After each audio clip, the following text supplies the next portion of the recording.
Batid po nating lahat.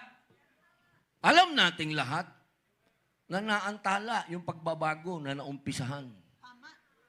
Ngayon, nakikita po ninyo, lahat ng sinabi ni Pangulong Rodrigo Roa Duterte, lalong-lalo na, yung gera sa Middle East, nangyayari na ngayon. Nasa mga mukha natin, na dadating ang panahon, magkakaproblema tayo sa langis. Eto na. Nasa mga mukha na natin. 4 years ago, sinabi na niya. Ngayon, paano nila sasabihin na hindi tama si Digong? Anong sabi nila daw? Kami daw ay mga Chinador. Kami daw ay mga tao ng China. Pero saan tayo lumalapit ngayon? Saan tayo tumatakbo ngayon? Sa China. Ano ang ibig sabihin nun? Ang ibig sabihin nun, alam, batid ni Tatay Digong na isang araw ang tutulong sa atin, kapitbahay natin. Alam naman natin na hindi madadala si Digong doon sa dahig kung hindi tumulong ang sino.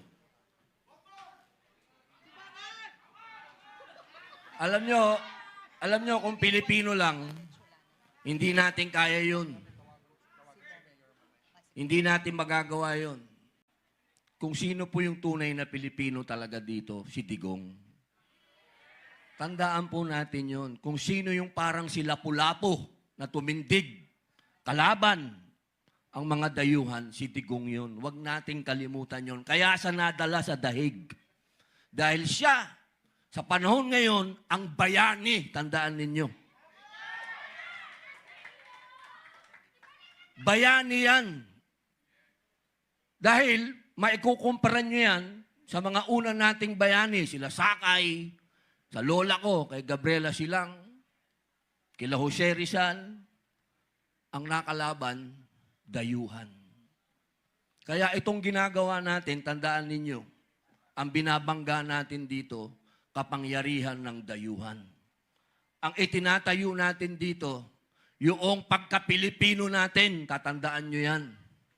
Dahil tayo, kailanman, hindi tayo magpapasakop sa dayuhan. At kailangan si Tatay Digong ay umuwi na. Bring him home!